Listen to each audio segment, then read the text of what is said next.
바울은 비두니아에서 전도하기 위해서 많은 계획을 세웠습니다. 그러나 성령님은 바울의 계획을 막으셨습니다. 그리고 대신 환상을 보여주시면서 마게도냐로 이끌었습니다. 바울은 마게도냐의 첫 번째 관문인 빌립보에 도착하죠. 그때 만난 여인이 있습니다. 자주장사 루디아였습니다. 거상이었던 그녀와 만나게 되면서 바울은 많은 도움을 받았고 그 도움을 통해서 빌립보 교회를 세우게 됩니다. 빌립보 교회는 바로 유럽 교회의 시작을 알리는 신호탄이었습니다. 빌립보 교회는 방금 말씀드린 대로 여신도의 공헌이 큰 그런 교회였습니다. 그러나 그 교회 안에는 큰 걱정거리가 있었습니다. 여신도 간에 다툼이 일어난 것입니다. 유오디아와 순두계 사이에 의견 충돌이 일어났던 것입니다. 3절을 보시면 유오디아와 순두계가 어떤 사람인지를 설명하고 있습니다. 복음에 나와 함께 힘쓰던 저 여인들, 바울과 함께 복음을 전하고 교회를 위해서 애썼던 그런 사람들이 바로 유오디아와 순두계였던 것입니다. 이 두 여자는 바울이 인정할 정도로 올바른 사람이었고 훌륭한 신앙을 가지고 있는 사람이었습니다.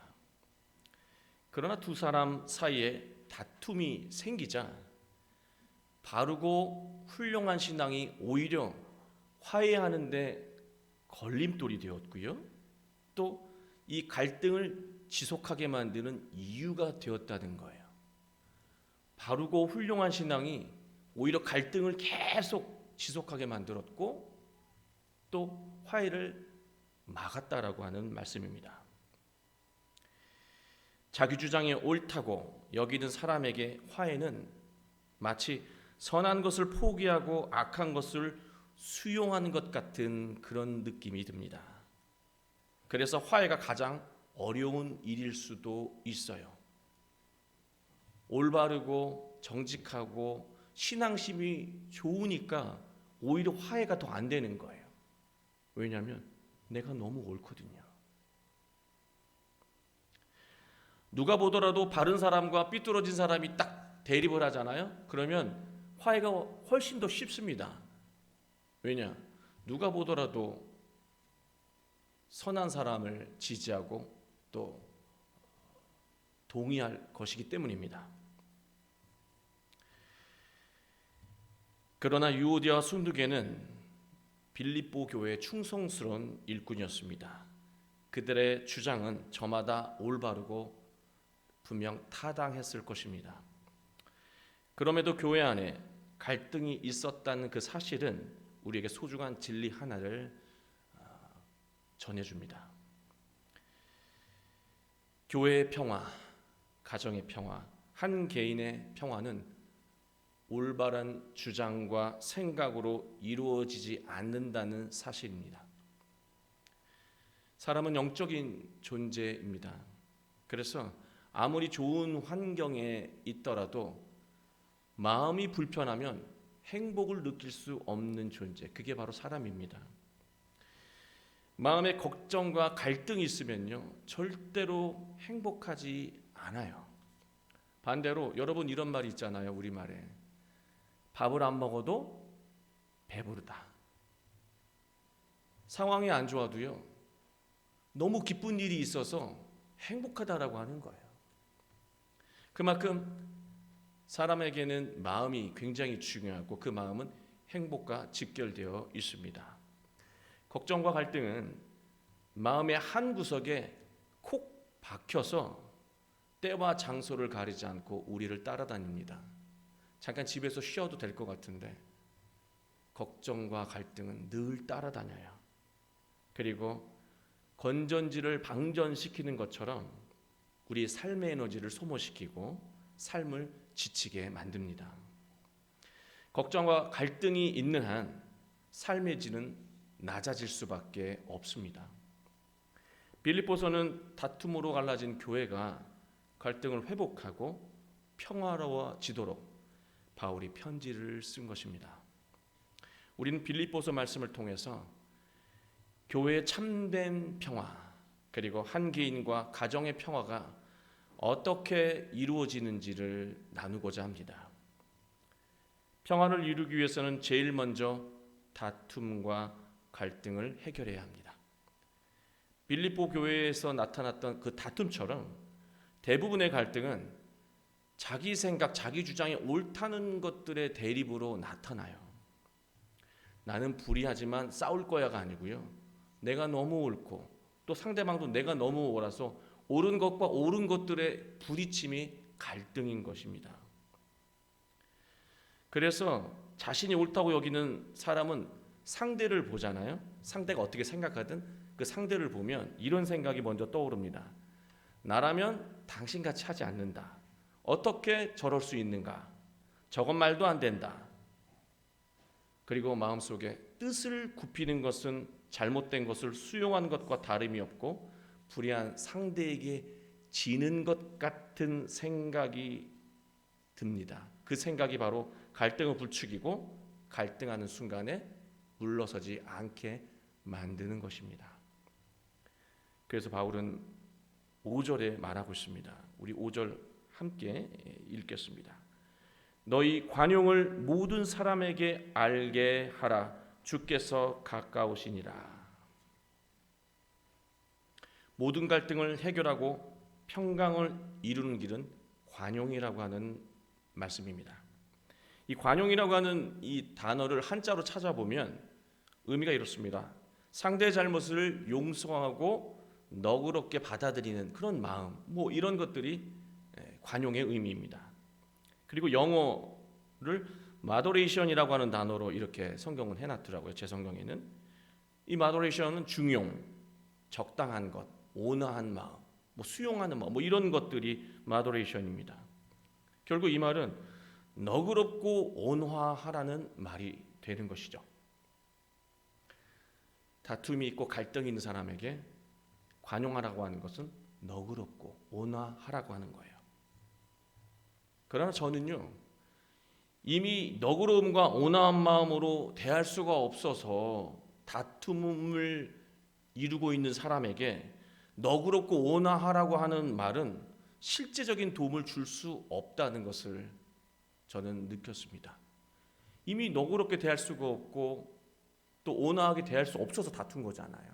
그런 사람에게 너그럽고 온화해라 라고 하는 것은 말뿐이지 답이 아니라고 하는 거예요. 그래서 제가 좀 더 고민을 해봤습니다. 이 관용이라고 하는 단어가 헬라어 원어는 어떤 단어인지 어떤 의미인지 찾아보니까 그 단어가 에피에이케스라고 하는 두 단어가 합쳐진 합성어인데요. 직역하면 에피, 모모 위에, 에이케스는 닮은 것 위에. 그러니 관용이라고 하는 것은 상대와 자신의 닮은 점, 공통점을 찾는 것에서 시작된다는 거예요. 너그러운 마음, 온화한 마음은 그냥 드는 것이 아니라 너그러워야지 하면 되는 것이 아니고 막 속상해요. 갈등이 생겨요. 그 순간에 관용이라고 하는 것은 나와 저 사람 사이에 공통점이 무엇인지를 찾는 것에서 시작된다는 거예요. 공통점을 찾으면 상대를 공감하게 됩니다. 공감은 그럴 수도 있겠다는 너그러운 마음으로 이어진다는 거예요. 갈등을 느끼는 격한 상태에서 상대에게 공통점을 찾는 것도 사실은 매우 어려운 일이죠. 막 화가 난다면 저 사람하고 나하고 공통점, 내가 공감할 수 있는 점이 뭘까? 그래도 지금 막 격해 있어요. 그래서 바울은 이미 2절에서 말하고 있습니다. 주 안에서 같은 마음을 품으라. 유오디아 순두개에게요.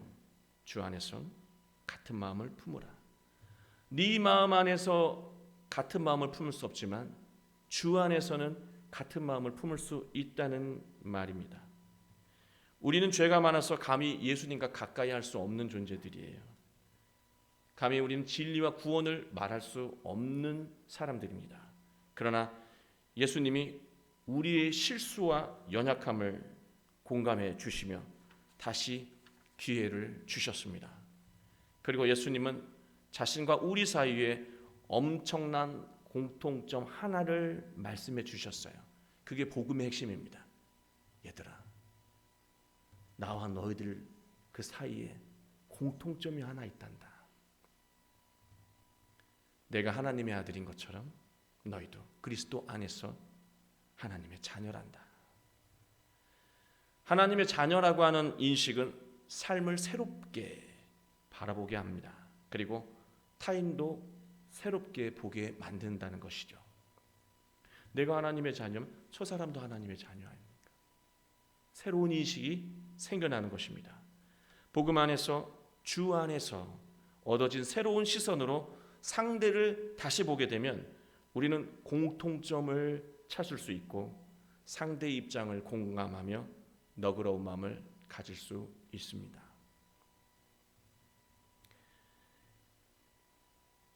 이 같은 은혜를 베푸신 예수님이 가까이 계시다는 것, 그것을 항상 기억하며 살 수 있다면 갈등이 일어나는 순간에 우리는 예수님이 지금 내 곁에서 나의 모든 것을 용서하시고 공감하시고 연약함을 존중해 주시고 그리고 자신과 나를 하나님의 자녀로 묶어주시며 공통점으로 묶어주시며 새로운 기대로 또 새로운 희망으로 인도해 주신 예수님이 지금 내 곁에 계시는데 내가 왜 이러한 내 생각에 묶여서 저 사람 저러한 상황을 바라보고 있는가? 결국 그러한 마음을 갖게 되면 우리는 서로를 공감하며 참된 평화를 이룰 수 있게 되는 것입니다. 바울은 두 여인에게 공통점을 다시 확인시켜 줬어요. 당신들은 복음을 위하는 마음이 똑같지 않냐는 거예요. 그러니 방법에 있어서의 하나 되는 길을 찾으라고 말한 겁니다. 당신들 교회를 위하는 마음 똑같고 예수 그리스도를 위하는 마음 똑같잖아. 그렇다면 그까지 방법을 하나됨으로 묶는 것, 그것을 못한다는 말인가? 그 질문을 던지고 있는 것입니다. 저는 이 말씀을 보면서 우리 부부관계가 있잖아요. 그리고 또 부모와 자녀 관계가 있지 않습니까? 기본적으로 서로를 위하는 것은 똑같아요. 공통점입니다.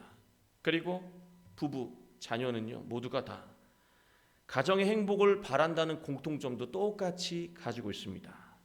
다만 삶의 방식이 달라서 우리는 다투게 됩니다. 공통점이 있는데 방식이 달라서 다툰다는 거예요. 그래서 이렇게 다투는 시간이 오래되면 공통점이 있다는 그런 것은 온데간데 다 사라지고요. 다툼과 상처만 남게 되는 것이죠. 주 안에서 관용하는 마음은 서로를 공감하게 만들고 갈등의 문제를 훨씬 가볍게 만든다는 겁니다. 내가 우리가 이런 공통점을 가지고 있는 사람이었는데, 그런 부부인데, 그런 부모와 자녀인데, 요 정도 갈등의 문제 가지고 힘들어했단 말인가? 그 갈등의 문제가 훨씬 더 가벼워진다는 겁니다. 그래서 참된 평화와 행복을 누릴 수 있게 되는 것입니다. 다툼과 갈등이 일어날 때 주님 안에 있기 어렵고 복음이 떠오르지 않는다면 주께서 가까이 계시다.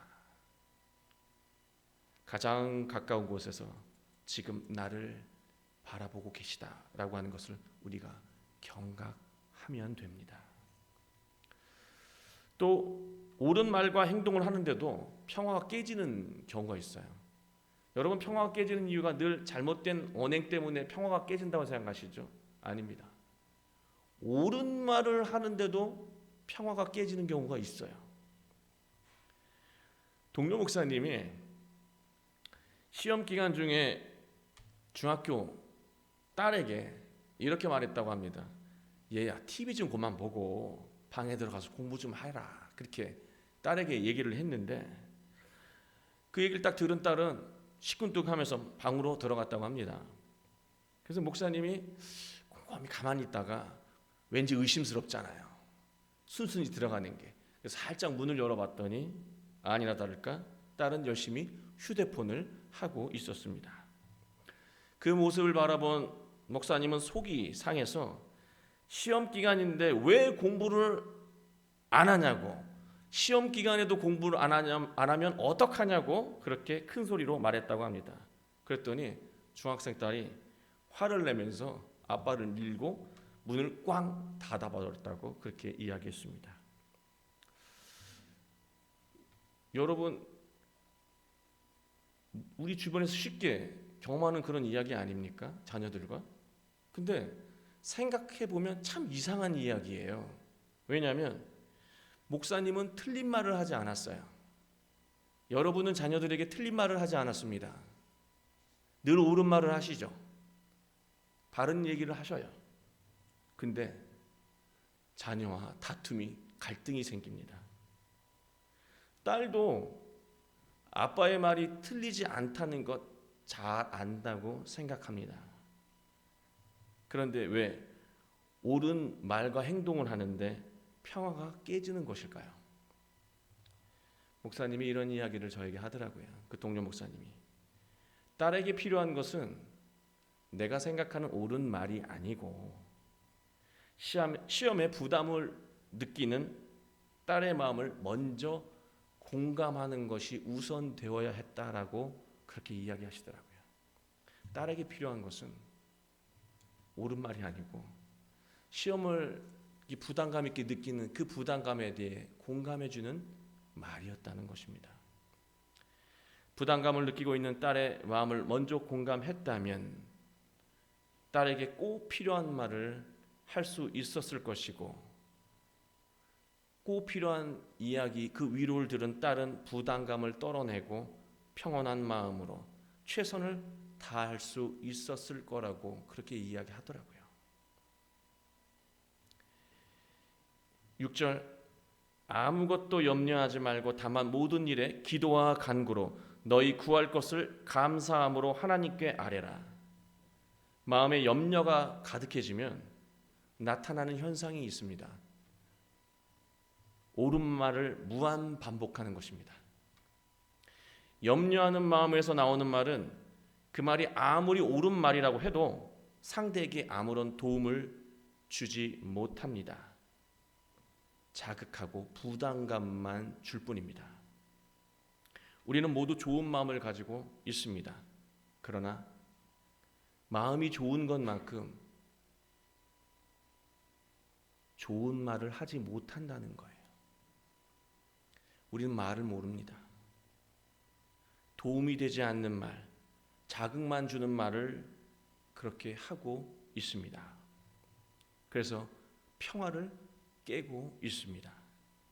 우리가 해야 할 것은 하나님을 믿고 염려하지 않는 것입니다. 그리고 하나님께서 상대에게 무엇이 필요한지를 하나님에게 기도하는 거예요. 내 자녀에게, 내 배우자에게, 저 사람에게, 내 동료에게 지금 필요한 말, 나의 행동이 무엇인지 하나님께 구하는 것입니다. 그리고 하나님의 그 뜻을 행하는 것입니다. 그러면 하나님은 우리에게 꼭 필요한 말을 가르쳐 주시고 행동으로 이끌어 주셔서 가정의 평화, 관계의 평화, 직장의 평화를 만들어 가신다는 겁니다. 결과 반응이 예상했던 것과 다르면 또 마음의 평화가 깨져요. 비대면 예배 기간 중에 교회는 큰 변화가 있었습니다. 어떤 변화가 있는지 아십니까? 교회 벽에 페인트가 다 새롭게 칠해졌습니다. 그 누가 했는지 아십니까? 제가 했습니다. 저는 페인트 칠을 하면서 무슨 기대, 예상을 했냐면요. 뭐 대단한 것도 아니에요. 교인들이 이 새로워진 깨끗해진 벽을 보면서 교회가 너무 깨끗해졌어요. 목사님이 페인트 칠하셨나 봐요. 너무 수고하셨어요. 그런 정도의 반응을 예상을 했는데 페인트 칠한 것을 알아보는 교인이 단 한 명도 안 계시다는 거예요. 저를 더 당황하게 만든 거는 교회는 원래 깨끗하지 않았나요? 이런 반응이었습니다. 기대했던 것과 다른 교인들의 반응에 제 마음이 조금 섭섭했지만 이처럼 작은 기대와 예상이 어긋나도 우리는 감정이 흔들리고 섭섭함을 느끼는데, 오랜 기간 성실하게 공을 들여서 준비해온 일이 잘못되거나 예상했던 결과에 미치지 못하면 우리의 마음에 심각한 타격을 입고 절망하게 됩니다. 자녀가 기대했던 것과 어긋난 삶을 살나거나 감당하기 어려운 말을 자녀가 부모에게 했을 때가 있습니다. 그리고 항상 건강할 줄 알았던 몸에 갑자기 병이 생길 때가 있습니다. 그리고 항상 곁에 있어줄 것 같았던 부모님, 그리고 배우자가 갑작스럽게 세상을 떠나게 되기도 합니다. 이처럼 감당하기 어려운 일들, 예상하지 못했던 일들, 그런 일들을 겪게 되면 우리는 진정으로 감당하기 어려운 영적인 고통을 느끼게 됩니다. 삶의 평화가 완전히 깨져버리는 것이죠. 목사인 저는 어떻습니까? 한 주간 말씀을 열심히 준비를 합니다. 그리고 교인들의 말씀에 대한 반응을 기대하죠. 근데 어떤 얘기를 해도 반응이 없고 딴 생각하는 것 같은 생각이 들 때 목사는 마음에 낙심이 생기고 또 속상한 마음을 갖게 되는 것이죠. 목사나 또 믿음을 가지고 살아가는 우리 모두의 삶의 그대로의 모습입니다.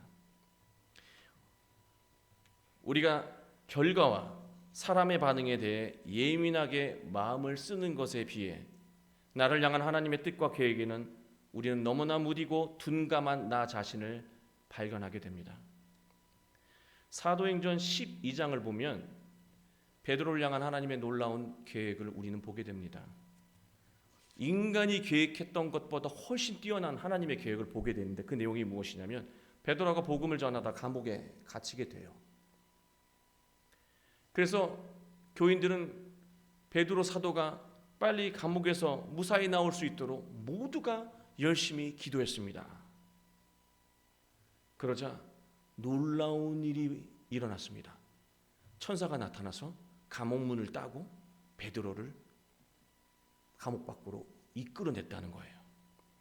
베드로는 너무나 기쁘고 또 자신을 위해서 기도하고 있는 교인들이 있을 거란 생각을 가지고 교회로 기쁜 마음으로 향해 나아갔습니다.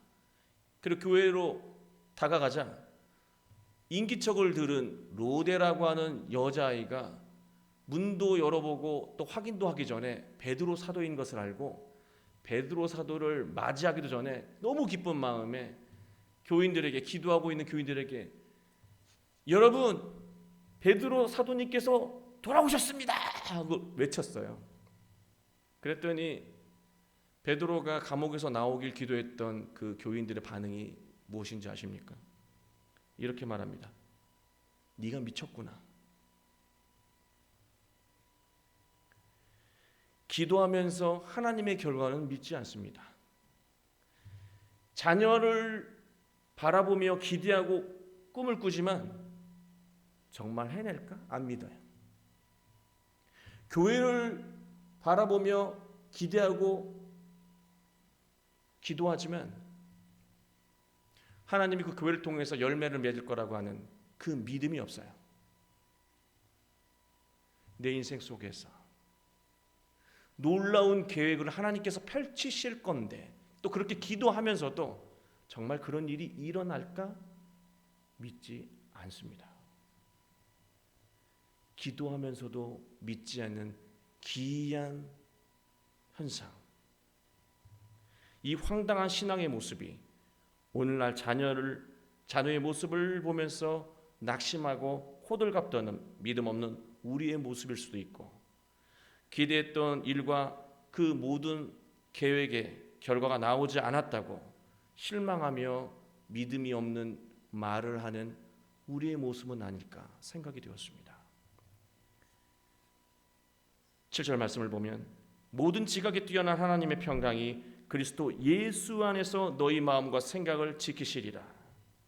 하나님을 믿고 살아가는 사람은 당장 눈앞에 보이는 결과 때문에 조급해하며 흔들리지 않습니다. 하나님의 시간은 우리가 기대하는 시간과 조금 차이가 있을 수 있습니다. 당장 기대했던 결과나 반응이 나타나지 않을 수 있어요. 그러나 그럴 때일수록 내가 생각하는 때를 지워버리고요, 내가 생각하는 시간을 지워버리고 나를 향한 하나님의 계획과 하나님의 뜻이 이루어지는 그 시간이 어디까지 왔는지를 찾고 구하고 아는 것이 더 중요하다는 거예요. 나는 이렇게 되기를 원했는데, 이쯤 되면 이렇게 되기를 원했는데, 이 정도 반응이 오기를 원했는데가 중요한 것이 아니고, 나를 향한 하나님의 계획의 시간은 지금 어디까지 이르렀을까? 거기에 우리가 더 예민하게 반응하고 구하고 찾아야 한다는 말씀입니다. 하나님의 지각은 세상의 어떤 지각과 판단보다 더 높고 뛰어나다고 바울은 우리에게 가르치고 있습니다. 믿음인 거예요. 우리가 8절 말씀처럼 살아갈 수 있다면 우리는 어떤 상황, 어떤 결과에도 흔들리지 않고 이 4절 말씀처럼 항상 기뻐하며 또 기뻐하며 살아갈 수 있을 것입니다. 8절 말씀 제가 말씀을 매듭하면서 읽어드리겠습니다. 무엇에든지 참되며, 이 말씀은 무엇에든지 진리의 말씀으로 하라는 거예요. 세상 사람들의 경험과 조언을 따라가지 말고 진리의 말씀에 의존하고 살아가라고 하는 거예요. 참되라고 하는 것은 진리를 말하고 있습니다. 무엇에든지 경건하며, 경건하다라고 하는 것은 어떤 상황에 놓이더라도 하나님을 믿고 바라보는 거예요. 무엇에든지 오르며, 나의 의로움이 아니라 하나님의 의로움으로 살아가며, 무엇에든지 정결하며, 우리는요 의외로 우리의 나쁜 의도를 섞을 때가 있어요. 욕심을 포함시킬 때가 있습니다. 그래서 모든 하나님의 계획을 망쳐버릴 때가 있어요. 작은 한 방울의 나쁜 의도가 지금까지 공들여온 선한 결과를 망쳐버린다는 거예요. 항상 정결해야 된다는 것은 단순히 착하게 살아라가 아니고, 하나님의 뜻을 구할 때 나쁜 욕심과 나쁜 계획과 인간의 판단을 절대로 섞지 말라라고 하는 거예요. 깨끗한 그대로, 말씀 그대로 순종하라고 하는 말씀입니다. 무엇이든지 사랑받을 만하며, 사람에게 사랑받을 만한 인생이 아니고요, 하나님에게 사랑받을 만한 인생. 무엇이든지 칭찬받을 만하며, 사람의 칭찬에 우리는 길들여져 있습니다.